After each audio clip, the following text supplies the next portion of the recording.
तो आज के इस वीडियो में हम आपको बेसिक टू एडवांस मात्राओं के साथ अंग्रेजी आपको पढ़ाने वाले हैं, क्योंकि बहुत सारे ऐसे बच्चे होते हैं जिनको कठिन से कठिन शब्दों को पढ़ने में परेशानी होती है। क्यों परेशानी होती है? क्योंकि वो कभी भी मात्राओं से अंग्रेजी को पढ़ना स्टार्ट नहीं करते। तो आज के इस वीडियो में मात्राओं के साथ बेसिक से अंग्रेजी आपको पढ़ाएंगे। बस करना कुछ नहीं है, आप इस वीडियो को पूरा देखिएगा।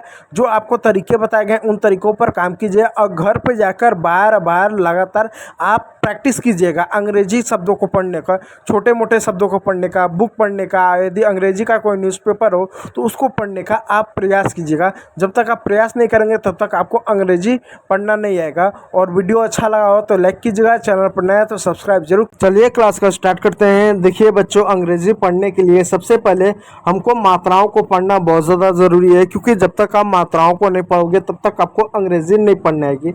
और जैसा कि मालूम है कि अंग्रेजी में टोटल 26 आपके लेटर्स होते हैं, ठीक है, जिसमें से आपके 5 कौन कौन से आपके यहाँ पर नाम दिया हुआ है, ए, ई, आई, ओ और इधर यू। ये जो 5 होते हैं, ये 5 आपकी मात्राएं होती हैं, जिनको हम अंग्रेजी में वेवल्स, हिंदी में हम स्वर बोलते हैं। इन्हीं 5 स्वर का प्रयोग करके हम अंग्रेजी में छोटे से लेकर बड़े बड़े शब्दों को हम पढ़ते हैं। तो ये 5 मात्राएं हैं, इन 5 मात्राओं को ध्यान दीजिएगा। उसके बाद जो आपके 21 जो लेटर बच जाते हैं, जो 21 अक्षर बच जाते हैं, उनको हम व्यंजन यानी कॉन्सोनेंट बोलते हैं। जो आपके बी, सी, डी, एफ, जी, आपके वाई, जेड, यहाँ तक आपके टोटल 21 आते हैं। इस बात को याद रखिएगा। आप सबसे पहले कमेंट करके बताओ आपका नाम क्या है। आपका जो भी प्यारा सा नाम हो कमेंट बॉक्स में ज़रूर कमेंट कीजिएगा। तो चलिए आज के इस वीडियो में हम जो है अंग्रेजी की ए की मात्रा को पढ़ने वाले हैं कि ए को कैसे पढ़ा जाता है। तो देखिए दोस्तों, ए की मात्रा के लिए हम आज जो है तीसरा नियम पढ़ेंगे। अब आपका सवाल होगा तीसरा नियम क्यों? सब तो पहला दूसरा नियम से स्टार्ट करते हैं। ये जो है आपका पार्ट 2 है। पार्ट 2 में तीसरा और चौथे नियम को पढ़ेंगे, क्योंकि पार्ट 1 में हमने पहले और दूसरे नियम को हमने पढ़ लिया है। तो देखते हैं तीसरा नियम क्या कहता है जिससे आप अंग्रेजी को पढ़ पाएंगे। तीसरा नियम ये कहता है कि जब किसी वर्ड में ए के बाद डबल एल आए तो ए का उच्चारण औ की मात्रा के रूप में किया जाता है। किसके? औ की मात्रा के रूप में करते हैं। अब चलो कुछ एग्जांपल हम देख लेते हैं कि कैसे औ की मात्रा के रूप में करेंगे। जैसे यहाँ पर एक शब्द है, अब इसको क्या पढ़ेंगे हमको नहीं मालूम कि भाई इसको क्या पढ़ेंगे।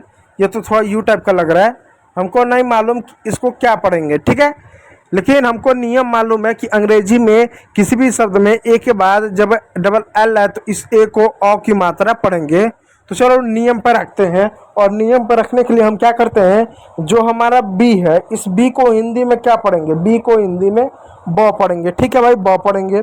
अब नियम में यह है कि ए के बाद जब डबल एल आए तो औ की मात्रा पढ़ेंगे, और औ की मात्रा ऐसा होता है, ऊपर ऐसा औ वाला होता है। तो हमने ए लगा दिया और औ ऐसा कर दिया, हो गया ब। अब जो डबल एल है, इस डबल एल को हम एल लिखेंगे। क्या लिखेंगे? सिर्फ एल लिखेंगे। तो आपका क्या हो गया? आपका हो गया बॉल। क्या हो गया बच्चों? आपका बॉल हो गया। ठीक उसी प्रकार यहाँ पर एक और शब्द है, हमको नहीं मालूम कि इसको क्या पढ़ते हैं, हमको नहीं मालूम कि सी ए डबल एल को क्या पढ़ते हैं, लेकिन हमें नियम सिर्फ मालूम है कि ए को हमेशा औ की मात्रा के रूप में पढ़ेंगे, एल को हम सिर्फ ल पढ़ेंगे। चलिए ट्रांसलेट करते हैं। तो जैसा कि आपको मालूम है कि अंग्रेजी में जो सी होता है उस सी को क पढ़ते हैं। क्या पढ़ते हैं? सी को क पढ़ते हैं। और ए को हमने औ की मात्रा के रूप में ऐसे हमने रख लिया, डबल एल को हमने एल लिख दिया। तो क्या हो गया? ये आपका हो गया कॉल। इसी प्रकार प्यारे बच्चों आपके सारे शब्द हैं कॉल, इसी प्रकार सारे शब्द हैं। कौन कौन से? बॉल है, कॉल है, मॉल है, टॉल है, फॉल है, हॉल है, स्टॉल है, स्मॉल है और ऑल है आदि। इसी प्रकार के आपके सभी शब्द हैं। तो उम्मीद करूंगा ये आपको तीसरा नियम समझ में आया होगा। चलो प्यारे बच्चों, अब चौथे नियम को की ओर चलते हैं। चौथा नियम जो संभावित नियम है, जो बहुत ज़्यादा अच्छा नियम है, इस नियम को जानते हैं। ये नियम क्या है? लेकिन उससे पहले अपना नाम कमेंट बॉक्स में ज़रूर कमेंट कीजिएगा। मेरा नाम ओमकार है तो मैं अपना नाम लिख दे रहा हूँ। आपका जो भी नाम है अपना नाम कमेंट बॉक्स में कमेंट ज़रूर कीजिएगा, ठीक है प्यारे बच्चों। चौथा नियम देखो, चौथा नियम क्या है कि जब किसी वर्ड में ए के बाद आ रहा है, जब किसी अंग्रेजी के वर्ड में ए के बाद आ रहा है तो इस ए को आ का मात्रा पढ़ते हैं। अब फिर हमको समस्या है कि हमको तो अंग्रेजी नहीं आती, लेकिन सिर्फ हमको नियम मालूम है कि अंग्रेजी का कोई वर्ड है वहाँ पर ए मिल जाए, ए के बाद आर मिल जाए, तो हम ए को क्या हमेशा आ पढ़ेंगे। ठीक है प्यारे बच्चों, तो चलो सबसे पहले यहाँ पर शब्द को देखते हैं। क्या सभी शब्दों में ए के बाद आ रहा है? हाँ, यहाँ पर ए के बाद आ रहा है, यहाँ पर भी ए के बाद आ रहा है, यहाँ पर भी ए के बाद आ रहा है, और नीचे भी क्या ए के बाद आ रहा है। तो इसका मतलब है इन सभी में ए को हम आ की मात्रा पढ़ेंगे। क्या मात्रा पढ़ेंगे? आ की मात्रा पढ़ेंगे। अब हमको अंग्रेजी नहीं पढ़ने आती तो कैसे पढ़ेंगे? CAR हमने लिख दिया। अब हमको नहीं मालूम कि इसको क्या पढ़ते हैं, बस हमको मालूम है कि ए के बाद आर दिखे तो हम ए को आ पढ़ेंगे। हमको बस इतना मालूम है कि भाई जब कभी भी ए के बाद आर दिखे तो ए को हम आ पढ़ेंगे, इतना मालूम है। अब चलो इसको मात्राओं पे रखते हैं। सी को हिंदी में क पढ़ते हैं, हमने क लिख दिया। अब हमको ये मालूम है कि ए के बाद आर हो तो ए को आ पढ़ेंगे, तो आ का मात्रा ऐसा डंडी हमने लगा दिया। अब इस आर को हिंदी में हम र पढ़ते हैं तो हमारा हो गया कार। तो क्या बन गया बच्चों? प्यारे बच्चों, बन गया आपका कार। ठीक उसी प्रकार यहाँ पर एक शब्द है, क्या लिखा हो? FAR। अब हमको अंग्रेजी नहीं पढ़ने आती, बस हमको मात्रा मालूम है कि ए के बाद जब भी आ रहा है तो हम उसका उच्चारण आ की मात्रा के रूप में करेंगे। ठीक है, तो हम कुछ नहीं करते, मात्रा पढ़ते हैं। एफ को हिंदी में फ पढ़ते हैं, ए को हमने आ की मात्रा पढ़ा क्योंकि आ रहा है, और आर को हमने हिंदी में र लिख दिया, हो गया फार।